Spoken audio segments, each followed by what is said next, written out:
नाज़रीन, अवामी न्यूज़ में ख़बरनि जो सिलसिलो जारी है। इन वक्त असीं तव्हांखे कराची में ख़बर ॾींदा हलूं त कराची जे गडाब जे इलाइक़े लासी ॻोठ में सखर पुलिस हथां क़तल थियल नौजवान शागिर्द इरफान जतोई जे क़तल ख़िलाफ़ SNP जस्कम ऐं सिविल सोसाइटी पारां हथनि में प्ले कार्ड ऐं बैनर खणी सखर पुलिस ख़िलाफ़ बिस्मिल्ला मस्जिद खां भिटाई चौक ताईं एहतिजाजी रैली कढी मुज़ाहिरो कयो वियो। इरफान जतोई जे नाहक खून सां इंसाफ़ कयो वञे, ॿी सूरत में एहतिजाज जो सिलसिलो जारी कयो वेंदो। जी तो दोस्तों, तव्हांखे ख़बर है तो कुछ ॾींहं पहिरियां सखर पुलिस SSP इरफान समो SHO निसार शाह वॾा पुलिस अटाला साण करे ॼामछोरो सिंध यूनिवर्सिटीअ मां शागिर्द इरफान जतोई खे खंभे गुम कयो हो।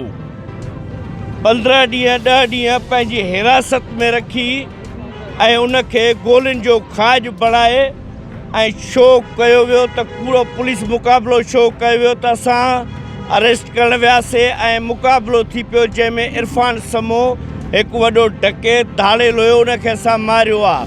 असीं सख़्तु लफ़्ज़नि में मज़मत था कयूं पुलिस जे अहिड़े किरियल अमल जी। दोस्तो, तव्हांखे ख़बर आहे त सिंध जे मुख़्तलिफ़ शहरनि में पुलिस दहशतगर्दी जेका पुलिस गर्दी लॻी पई आहे। आए ॾींहुं कंहिं न कंहिं नौजवान खे धरती माउ जी मोहबत जे ॾोह में या कंहिं वॾेरे जागीरदार सां मुहाड़ो अटकाइण जे ॾोह में खंभे उनखे कुझु ॾींहं हिरासत में रखी ऐं कूड़ा पुलिस मुक़ाबिला ॼाणाए उन्हनि जा चिचिरियल लाश उछलिया था वञनि रोडनि ते।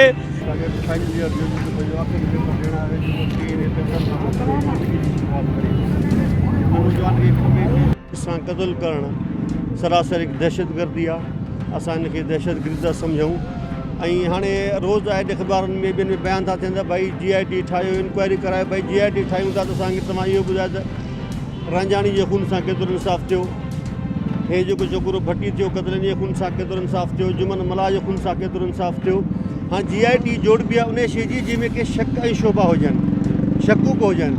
हाँ, शक जी त का गुंजाइश ई कान्हे। पढ़िया लिखिया नौजवान सिंध यूनिवर्सिटी जेका असां गवाह उनजी हज़ारे नौजवान जा गवाह आहिनि, त उनखे खंभियो वियो आहे ऐं इहा शइ मीडिया ते, सोशल मीडिया ते ऐं इलेक्ट्रॉनिक मीडिया ते, प्रिंट मीडिया ते आई आहे। उन खां पोइ मैटर सां ॻाल्हायो वियो आहे। 25 लख रुपये जो तावान घुरियो वियो आहे।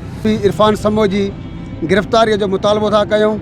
उन सां गॾोगॾु जेको SHO इलाइक़े जो निसार शाह उनजी गिरफ़्तारीअ जो मुतालबो था कयूं। सभु खां अवल त उन्हनि खे गिरफ़्तार कयो वञे, उन्हनि खे गिरफ़्तार करे ऐं उन खां पोइ कमेटियूं वग़ैरह जेके ॿिया मामला आहिनि IG तरफ़ जा कमेटी जोड़ी वई आहे। उन ते असांखे या उनजे घर भातियुनि खे इन ते को बि एतमाद कोन्हे को। सभु खां अवल कानून मुताबिक़ थींदो ईअं आहे त जंहिं माण्हू ते जंहिं शइ जो इल्ज़ाम हूंदो आहे या एलिगेशन हूंदो आहे त उन्हनि खे बरतरफ़ कयो वेंदो आहे, उनखे लाथो वेंदो आहे। सिंध गवर्नमेंट जे हिन महिल ताईं अफ़सोस जहिड़ी ॻाल्हि आहे, सिंध गवर्नमेंट जे हिन महिल ताईं बि कंहिं बि वज़ीर मिनिस्टर ने जो एक्शन न वरितो आहे। मज़ीद खबरों और तफसीलात के लिए विजिट करें हमारी वेबसाइट www.awamiNewsHD.com।